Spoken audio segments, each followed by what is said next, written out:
Welcome all. So recently I made a post about what do we do when we come to know our near and dear is about to leave the body or they just left.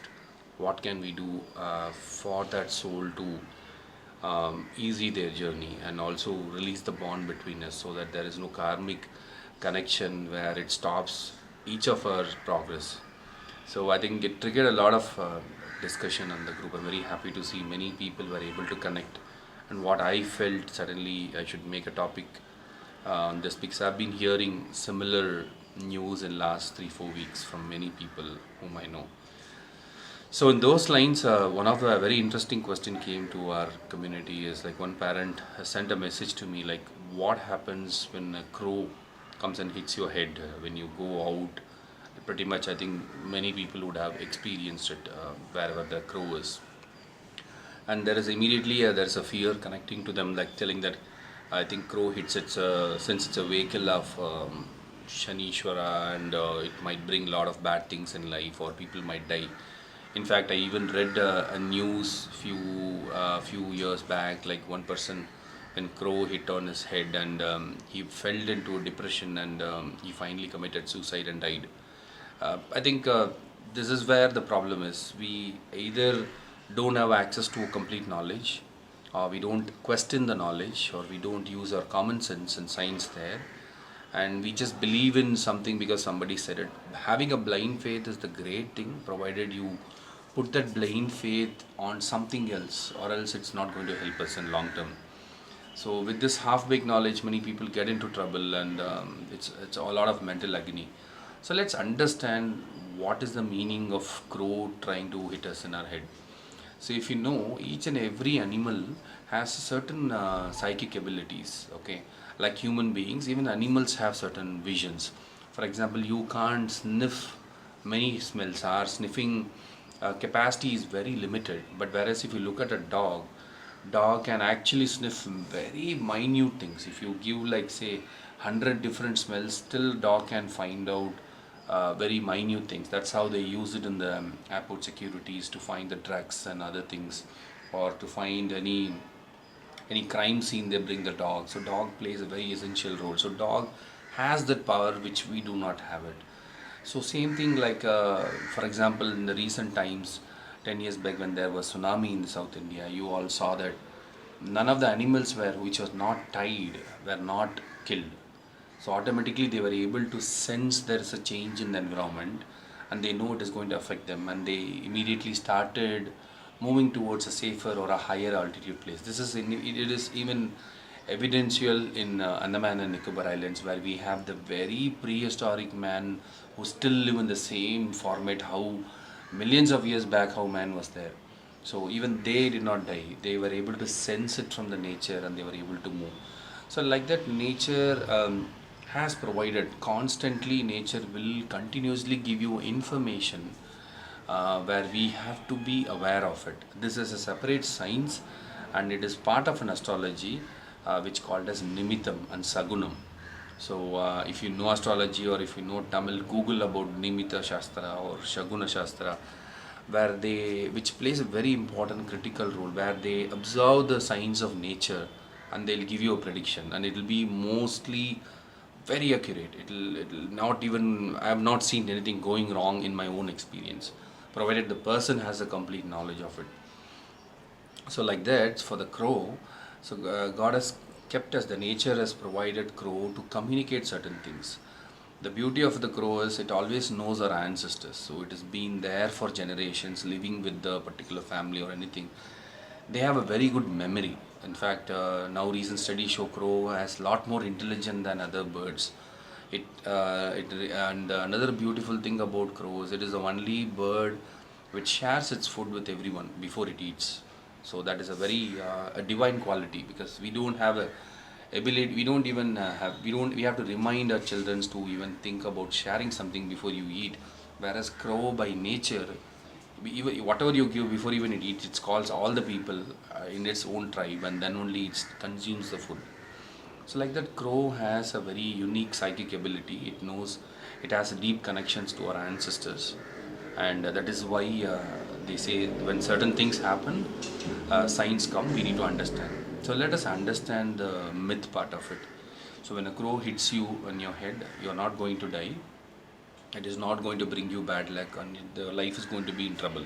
So first remove it.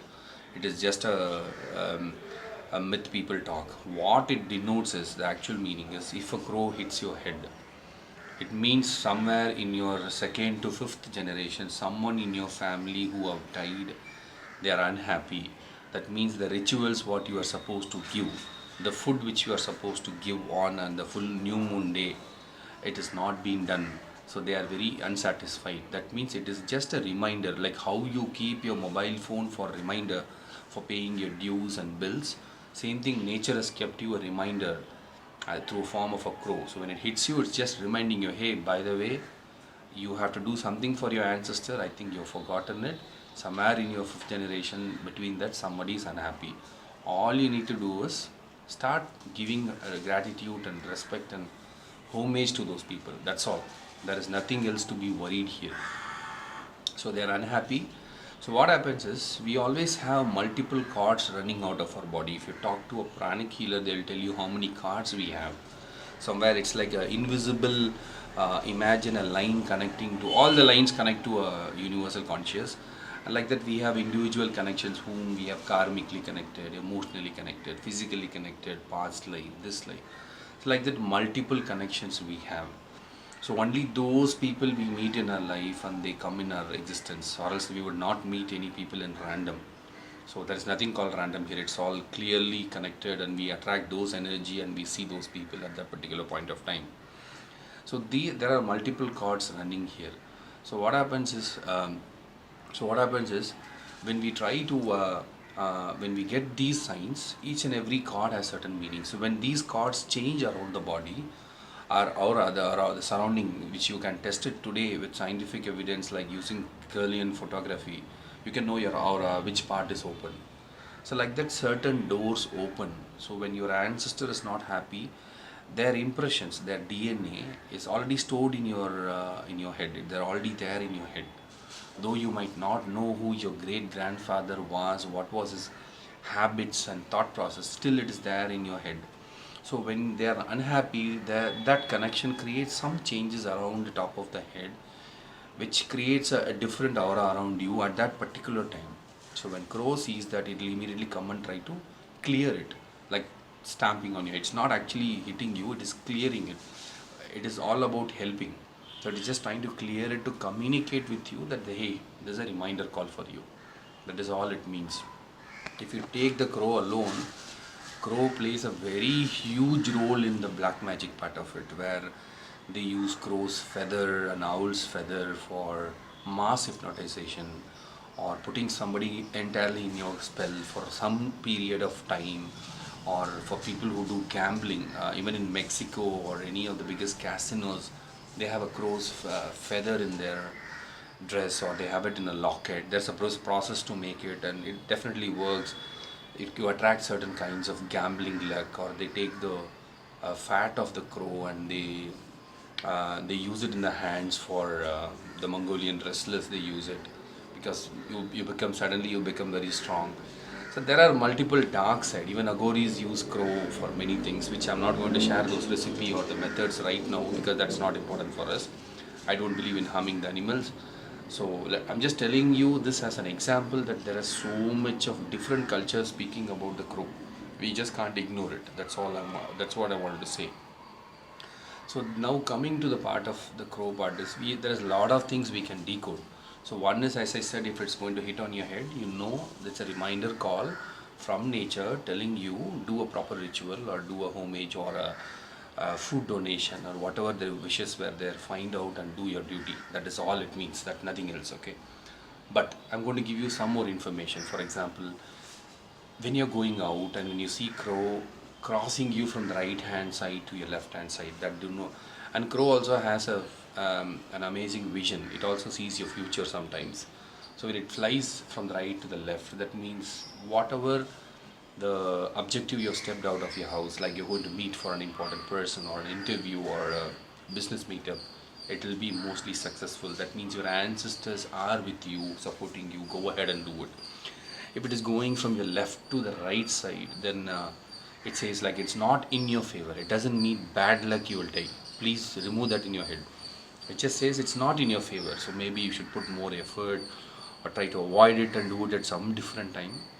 So that is one thing you will have to remember.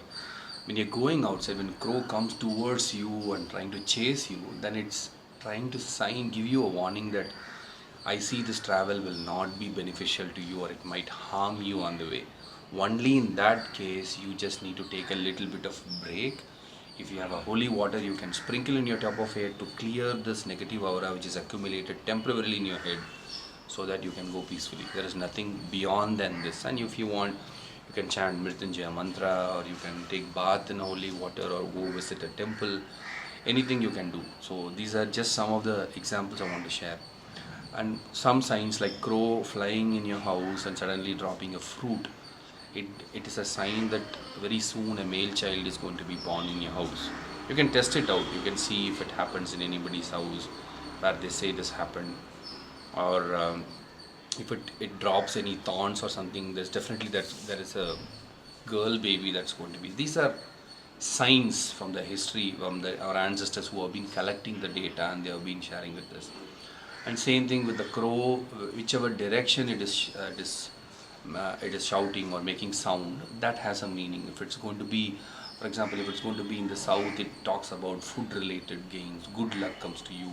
Southwestern one is the gold part of it. Or if it is the north, you might accumulate more garments and good luck. If it is in the west, a lot of financial benefits, gold or precious stones. Like that, each and every directions has a certain meaning. So crow itself is a very big subject. In fact, there is a separate topic which is a very big ocean. There is no trainers so far in India. So people who know it have kept it very secret. Very books have been written, very few with maybe 1% information outside. This is called as Shastra, where your day, your whole according to your vibration, you have been allotted 5 kinds of bird. So you belong to a certain bird character. So when you know what your bird is doing at that time, if you master that art, you can literally win over everything. In fact, very big shots, industrialists, politicians, they all follow this minutely. I have personally seen them following it minutely. So once you know this, they used to say, Pakshi Shastram Tarjavangata, you should not fight. The man who knows this Shastra, you should not even engage with him, because he knows when to beat you. He knows all your weaknesses. He knows when to win. So, and in that 5 birds, one of the bird is crow. So crow is not something normal, like it just flow by spontaneously just hit your head. There's nothing. There is a lot more deeper meaning. Right now we need to know about only one thing. Is the conclusion is, if a crow hits on your head, it's just a reminder, nature telling you you've forgotten to pray or address or do rituals for one of your ancestors there. So that I could see the sign in your head. Please go ahead and do it. That's all it means. I think I'll wrap up with this small information about the crow. And like that, every animal around you communicates with you. Start observing those signs. Make a note of it. Try to write. Today I saw some animal. Okay, what does it mean? So observe that whole day. What kind of information? Recently I discovered in my dream I saw a leech, and I woke up and I went into the restroom and I saw almost like this much big leech in the wall when I was staying somewhere outside. And I was like thinking, leech is like sucking someone blood, that is me sucking the soul out. I was like thinking whole night, and I made a note and I slept. But early morning 5 o'clock I received a call like somebody has passed on. And I gave it. So then I referred to scripts and I found out, yeah, leech represents there is a death coming out. So something like that, you start observing. These are wonderful knowledge. We need to know what nature is communicating, and we need to know how to decode it. So crow is just one example. Thank you all, and I'll meet you in another interesting video. Bye.